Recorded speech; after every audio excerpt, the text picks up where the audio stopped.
Excuse me, may I come in? Please come in. Good afternoon, sir. Good afternoon. Please have a seat. A sample of conducting a complete IELTS speaking test. Hello, good afternoon. It's me, Nanda, your IELTS district examiner for today. And here I'm to ask you some questions about your personal information first. So, what's your full name? Hello, Nanda, sir. My name is Nicole Kadil.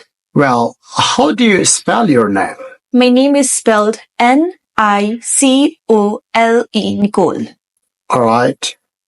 Do you have any special nickname? My friends do call me Nick, but I would prefer for you to call me Nicole. Well, Nicole, may I have a look at your ID card, please?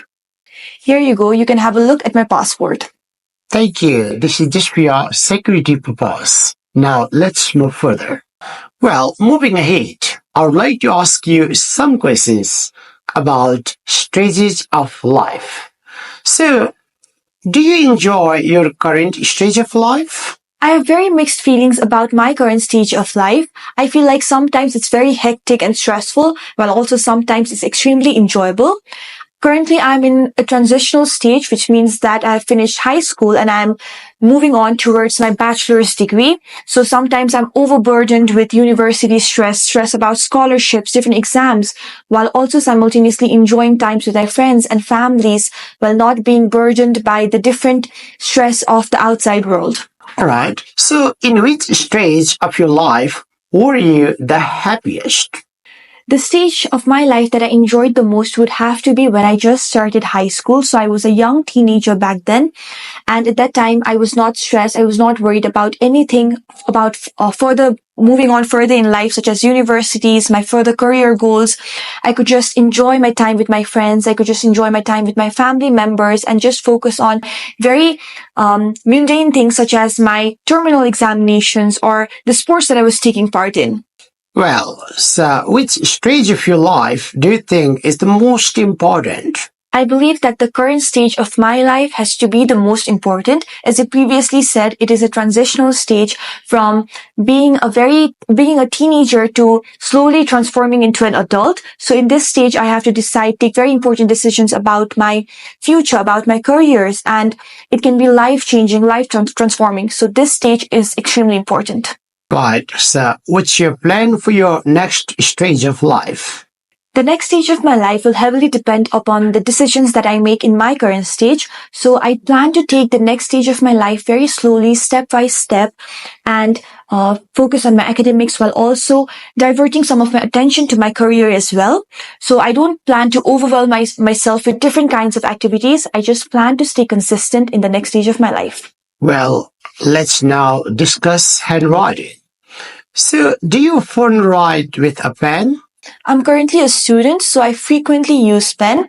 The importance of using a pen cannot be overestimated in my life in the present situation.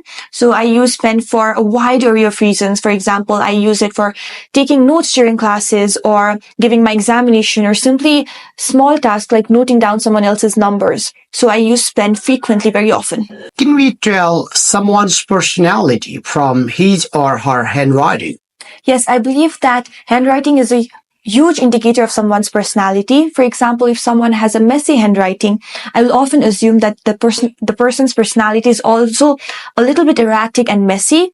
On the other hand, if someone has a very neatly organized, beautiful handwriting, I'll assume that the person's personality is also similar to their handwriting, neat and organized in their daily lives. So, what's the difference of writing with a pen and typing on a computer? I believe that the major difference between writing with a pen and typing on a computer is the lack of personalization. So when we write with a pen, our handwriting is very unique, very distinct, and every letter, every word looks different. And on the other hand, when we type in a computer, everything looks the same, everything looks uniform, and it lacks a sense of personal touch. Well, is your handwriting easy to read for other people? Why or why not? From what I've heard so far, my handwriting is pretty easy for other people to understand. I'm not a messy writer. I take my time while writing, and every letter, every syllable, I feel like it's pretty understandable for other people. Well, that's the end of speaking part 1. Now we move to speaking part 2. In this part of the test, you are given a cue card along with a piece of paper and pencil. The cue card contains the main topic and 3 to 5 bulleted points. You are given 1 minute time to make notes, and you'll have to speak for about a couple of minutes. So here you are given a piece of paper and pencil for you to make note, along with a cue card. Here you go. Well, now your preparation time starts now.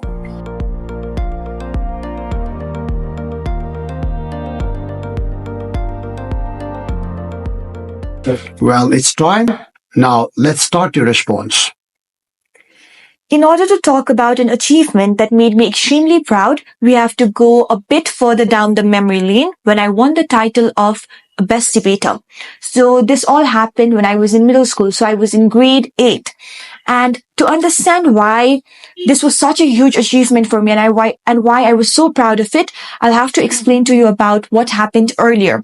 So earlier in school, a few months before the debate competition, I was assigned with the duty of delivering a speech in front of an audience, in front of a mass.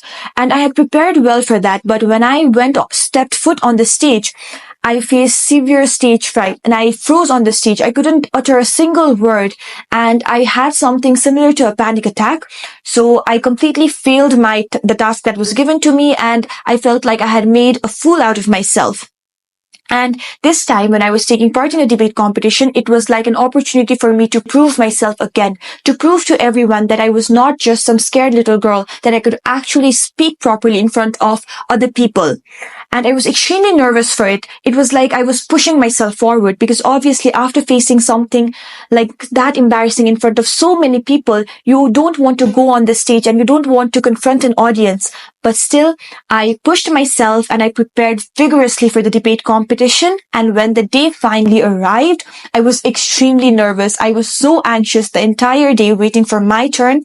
And when I finally stepped foot on the stage again, I took a deep breath and I remembered the practice that I had previously done. And I delivered an excellent speech and everyone was so pleasantly surprised. So this was a moment that helped me prove my worth once again. Right, so can I get all these papers back? Yes, sure. All right, thank you. Well, do you still remember the moment you felt proud? Yes, to this day, I look fondly back to the memory where I felt extremely proud of myself back then. Till now also I feel extremely proud of my younger self for overcoming such a setback in my life. Because today it might not feel like such a big deal, but back then it felt like such a huge issue, such a huge setback for me. And overcoming it was a very huge achievement for me then and now as well. Well, so now let's move ahead to the next part of the speaking test. That's part 3. And here, first of all, I would like to ask you some questions concerning different goals at different stages of life. So, do people usually set different goals at different stages of their life? In my opinion, the goal that an individual sets for their life heavily relies on the stage that they're currently in. So each stage of our life is extremely different and it has different kinds of requirements, responsibilities associated with it. So an individual has to take into account different kinds of factors to set their goals. And after setting their goal according to their stage of life they're in, they take necessary steps and actions to achieve the certain goal and move on towards the next stage of their life. Well, as you said, there are different stages of goals in the lives of youngsters and other people. What do you think are those different stages of goals in their lives? An individual experiences different stages of life. So initially they experience childhood and they move on towards their teenage years and they slowly become young adults and they move on towards middle ages and they become elderly in the end.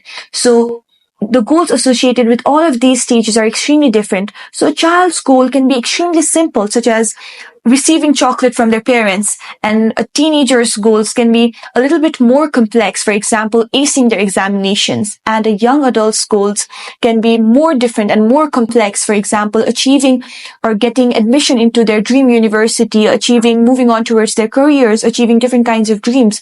This is how a person transitions into different stages and goals accordingly. Well, so what are the different shades between the goals that young and older people have? There are several distinguishing factors between a younger person's goal and an older person's goal.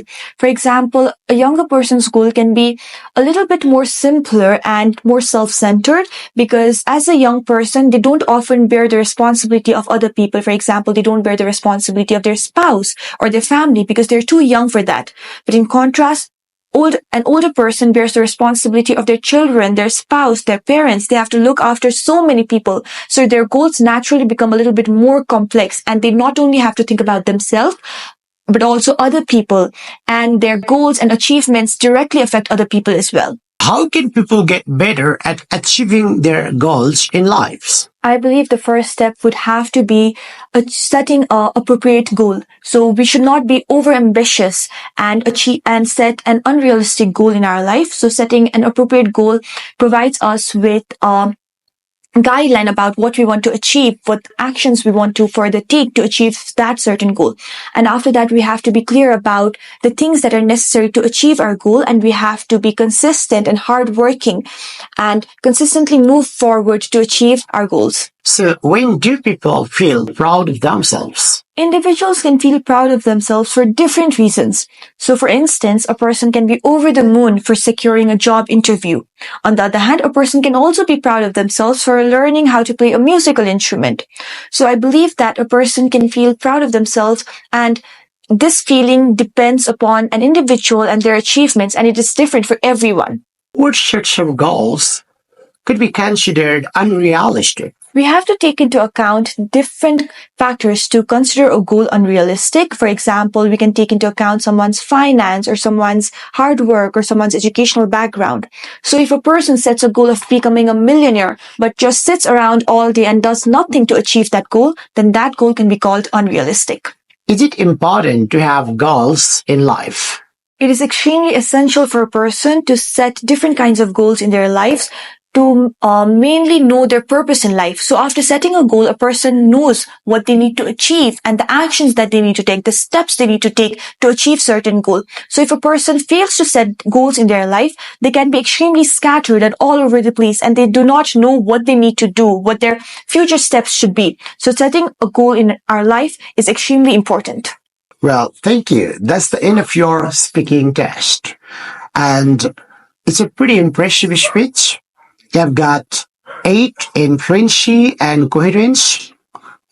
You got 8 in lexical resources because you have used a variety of words, phrases, idioms, and even a very nice collocations as well. Apart from this, you have maintained the grammatical standard. You have used a variety of sentence structures, simple, compound, and complex sentences too. Apart from this, your pronunciation is pretty clear, and you have maintained the intonation patterns as well. So you got 8 in grammatical range and accuracy, 7 in pronunciation. So altogether, it's 31. That means 7.75. So that means it's approximately 8. So congratulations and wish you all the best. Thank you so much, sir. KIEC Canada Australia हुन्छ बेलायत नि KIEC विदेश जाने पुरा हुन्छ सपना बच्चेदेखिको